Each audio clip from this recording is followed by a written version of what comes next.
Ele é médico, psiquiatra, homeopata, está aqui toda sexta conosco. Doutor Luiz, quando eu falei, eu estava feito como cantor, ele falou assim, tava. Eu fiquei na dúvida se eu estava feito ou mal acabado, doutor. Bom dia. Feito ou frito, né? Feito frito, Cabe lembrar aqui, Eduardo, uma coisa interessante, pouca gente sabe, mas a laringe, as cordas vocais, são sede da coragem.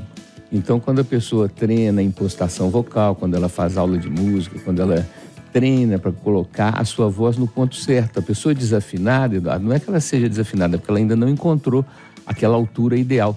Então, tem os professores de impostação vocal que nos ajudam, então, a colocar a voz no ponto certo, e aí a gente tende a não ficar rouco, a não ter essas falhas, né, que são tão comuns. E uma coisa importante, compara-se, Eduardo, na homeopatia, o sistema que tem o útero com a laringe, as trompas de Eustráquio com as trompas de Falópio e as orelhas com os ovários. O sistema anatomicamente é muito parecido.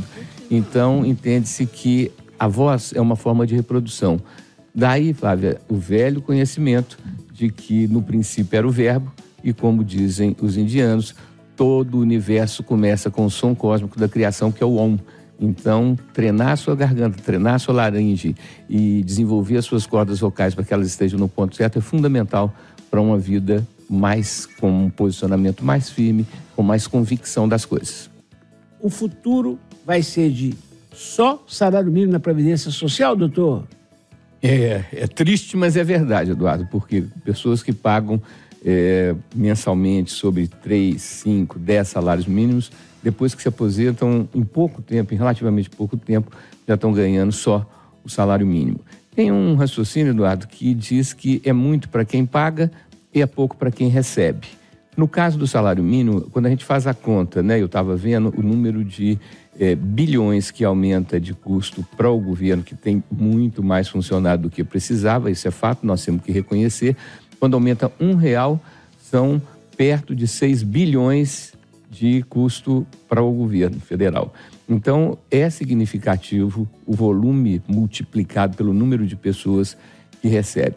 Agora, eu penso, Eduardo, a gente tem falado muito da questão dos líderes, né, dos comandantes, das pessoas que estão nas funções públicas, sejam do executivo ou do legislativo, que falta o que a gente chama, então, de uma seriedade maior, Eduardo. Porque se o dinheiro fosse bem destinado, né, essas tais emendas parlamentares, que é um dinheiro que o deputado recebe ou que o vereador recebe, aí vai depender do grau de intimidade que ele tem com o executivo, é um volume de dinheiro muito grande para a pessoa, para um indivíduo, mesmo tendo sido eleito, destinar a seu bel prazer. Quer dizer, o volume de dinheiro que o Brasil produz, o Brasil é um dos países que mais condições tem de ter uma população bem alimentada, uma população bem assistida. Nós temos a maior área agriculturável do mundo, Fernanda. Quer dizer, a gente podia estar dando um exemplo para o mundo, mas é tanto interesse pessoal, é tanto interesse de grupos, que o coletivo fica prejudicado, Flávia. E acaba que a gente poderia, se houvesse uma distribuição mais séria, mais ética, com mais respeito ao próximo, nossa situação seria outra. O que eu acho não é que o Brasil tenha problemas. O problema, para mim, principal é que os motoristas que dirigem o país são barbeiros, são alcoolizados, são totalmente, vamos dizer assim, não confiáveis, né? E aí eu concordo com a Flávia quando ela diz, entra governo, sai governo, tem eleição, acaba eleição, e a maioria dos eleitos, depois que é eleita, você mesmo já contou um caso lá do sujeito que foi para o céu e depois foi experimentar um inferno e achou que era maravilhoso, depois o diabo morre, diz que ele era em campanha, que, portanto, tudo mudava após a reeleição, né? Então, eu sempre rezo a Deus, sempre peço ao plano espiritual para iluminar essas cabeças de quem está tendo o privilégio, Eduardo, de ter a possibilidade de ajudar o coletivo e pedindo que o egoísmo deixe de ser a mola mestra da cabeça dessas pessoas que estão no poder. O que a deputada quer no carnaval, Viegas? Ela quer que os ônibus, que a Prefeitura de Belo Horizonte e o governo de Minas favoreçam, né? Possibilitem os ônibus de graça. O que acontece, Eduardo, é que, graças a Deus, todos os bairros de Belo Horizonte têm algum bloco, muitos bairros têm mais de um bloco, então, assim, o ideal é que a pessoa divirta-se no carnaval perto de casa, né? Que você tem, então, que você possa ir a pé, que você possa, inclusive, se for fazer o uso de bebida alcoólica, não ter esse risco. Agora, você dá a passagem de graça para o sujeito sair de um extremo da cidade para ir para o outro, para pular o carnaval, sendo que tem um carnaval próximo, eu acho que isso daí não é muito ergonômico. A palavra ergonomia quer dizer o adequado, né? Então, eu acho que isso daí é mais uma coisa eleitoreira, né, para fazer graça. É aquela história, né, de fazer graça com o chapéu alheio, né? O Fuad pediu ajuda, o Zema deu para ele 4 milhões para ajudar no carnaval. Eu acho. Eu achei bom. Concordei também. Eu achei que concorda, foi um Luiz? investimento muito bom. Concordo. Muito O expressivo. estímulo é importante, o estímulo ele é muito necessário. Só que é o que eu estou falando, Eduardo, a gente tem que ver o que é mais adequado. Por isso que eu teorizo que não tem o certo e o errado, mas sim o adequado e o inadequado, né? Pular carnaval perde casa, gente, né? Concordo. Tem bloco em todo o bairro. A Luísa Andrade, a quantidade de pessoas com sofrimento mental nas ruas só aumenta. E o que me surpreende, Eduardo, é que esse raciocínio aí da reforma psiquiátrica, da luta antimanicomial, que eu concordo plenamente com o respeitar o direito de quem é portador de um transtorno mental. Agora, negar a existência das doenças mentais, negar a existência do transtorno, você não ter vaga para internar uma pessoa que está em crise, né? Porque a RAPS, que é a Rede de Atenção Psicossocial, ela faz atendimento ambulatorial. A pessoa vai, faz a consulta, passa umas horas ali e vai embora. E aí o velho ditado, né, Fernando, assim, quem pariu Mateus, que o embale, ou seja, o filho é seu, o problema é seu, só que não é um problema só da família, porque se espalha. Nós precisamos de ter um sistema de proteção, não só para o portador de transtorno mental, mas para a sociedade como um todo, né? Para mim, isso é uma coisa que eu acompanho desde que comecei a dar plantão em hospital psiquiátrico, ainda estudante de medicina, isso pelos idos de 1979, e que eu vou vendo, Eduardo, que quando pensa que não, o negócio piora, né? Você imagina que o tempo vai passando, né, Flávio, que as coisas vão melhorando, porque o bom senso vai mostrando o que é mais adequado, mas não, antes você tinha uma falta de critério, internava-se qualquer pessoa de qualquer jeito. Hoje você não consegue internar uma pessoa que é uma ameaça para si mesmo e para todo mundo que convive com ele. As pessoas precisam de um atendimento especializado, precisam estar mais seguras, exatamente para não atentarem contra si e contra outros. E a internação é para um momento de crise, tá, Eduardo? É uma exceção, tá certo, gente? É que nem uma cirurgia, que nem uma amputação, tudo, né, gente? né? É uma coisa momentânea, mas tem que haver essa opção. O Willer está dizendo assim, ó, fiscalizar como o transporte público está, pouca gente faz. Agora, tentar isenção de passagem no carnaval deve dar voto. O que o senhor acha disso? A gente tem, então, como uma técnica política, agradar a todo mundo, como se isso fosse a coisa mais simples do mundo, fosse a coisa mais fácil do mundo, né?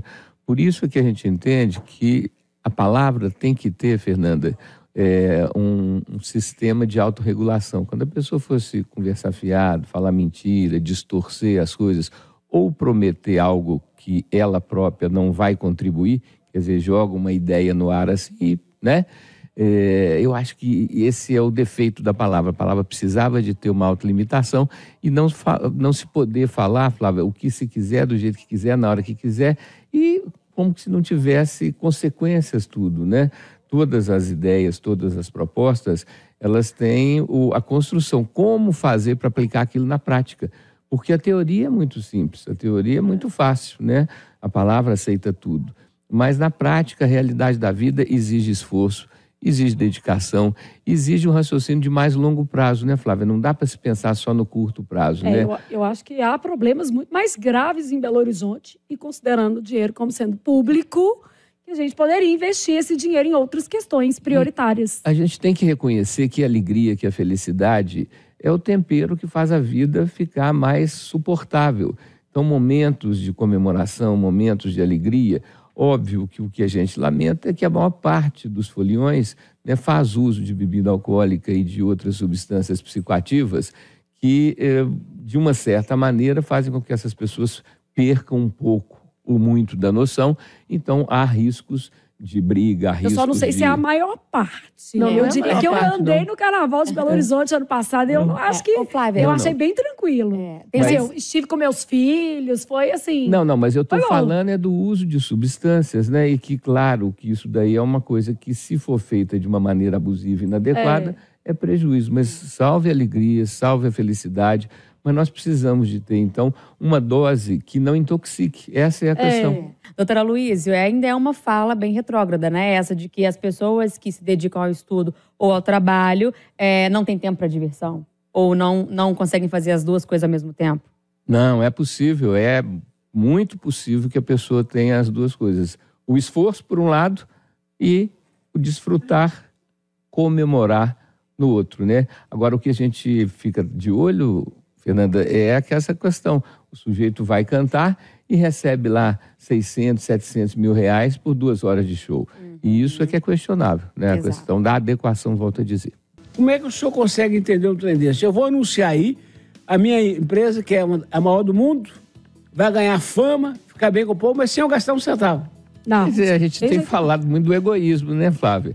O egoísmo é a base de todas as inadequações. Quando você só pensa em si e nos seus interesses, você está prejudicando um volume de pessoas, um volume de segmentos muito grande, né?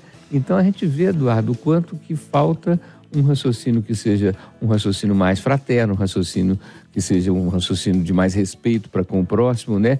Esse é um atraso de vida muito grande, né? Quando você não pode é uma coisa, agora quando você pode e não quer é outra situação. O Genirley Martins mandou agora assim: queria ver o governador Romeu Zema com essa mesma disposição de investir na região do Vale do Jequitinhonha, principalmente em muitas estradas ruins como a MG 214. Então ele está falando sobre investir em Belo Horizonte e deixar o Estado sem esse abastecimento. Olha, contra fatos não há argumentos, né, Eduardo? Então, se você tem os elementos da realidade, se você tem os dados concretos, fica muito mais fácil fazer um raciocínio amplo, né?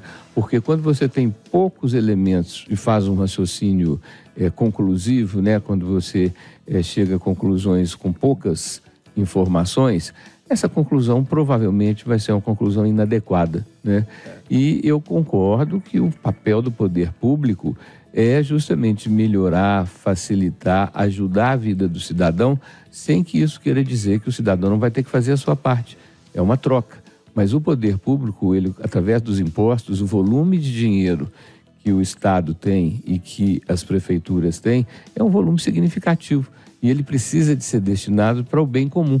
E essa que é a velha e desejada alegria e felicidade é altamente importante para a nossa saúde, não só mental, Eduardo, mas para a saúde física. O sistema imunitário que vive no intestino, o sistema de defesas, ele está muito conectado com o cérebro. Então, quanto mais feliz é a pessoa, quanto mais sentido a pessoa vê na vida, melhor a sua qualidade de vida, melhor a sua condição de enfrentar os problemas de saúde que vêm das bactérias, dos vírus, dos fungos, né?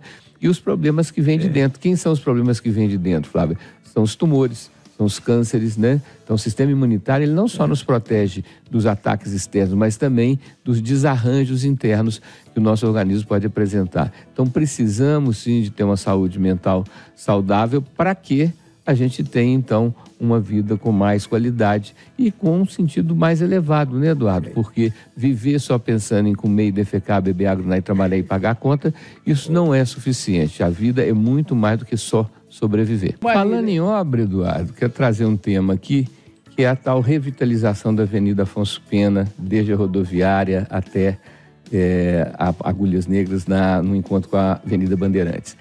Primeiro começaram estreitando a pista da Praça da Bandeira para fazer uma ciclovia que é grande o suficiente para atrapalhar o trânsito e pequena o suficiente para não dar para uma bicicleta ir para um lado e outro para o outro. Não tem estreito. Agora, ontem começaram a cortar o canto no meio do canteiro central da Afonso Pena, abaixo da Praça da Bandeira, Eduardo, que vai tomar uma pista de rolamento da Avenida Afonso Pena. Ou seja, o mesmo que fizeram com a Pedro II, que destruiu todos os comércios que havia na Pedro II, porque você não tem como estacionar, eles vão agora, então, revitalizar o centro de Belo Horizonte, diminuindo o espaço para circulação de carro e de ônibus. É uma coisa inacreditável, um trabalho enorme, um gasto enorme e uma coisa que Belo Horizonte não tem vocação para bicicleta, gente. É muito morro, muita subida, muita descida, lugares planos, tudo bem. Agora, pelo amor de Deus, Eduardo, e sem consulta à população, quer dizer, alguma cabeça lá, algum grupo resolveu, vão pôr ciclovia. As ciclovias que nós temos no Olegário Maciel, por exemplo, você não vê ninguém andando de bicicleta ali. E fica aquela pista morta e o trânsito engarrafado, e quanto mais você vê essas obras sendo feitas e o dinheiro jogado fora, mais a gente fica sem poder acreditar que o poder público tem um interesse pela população. E aí, doutor Aloísio, quem são essas pessoas que nós temos para ir lá nas reuniões no nosso lugar enquanto a gente está trabalhando e não pode ir? O planejamento, eu já acompanhei, ele busca possibilitar um número maior de participações. Então, boa parte dessas reuniões são feitas no sábado à tarde, né? Que ou é à noite, dia, né?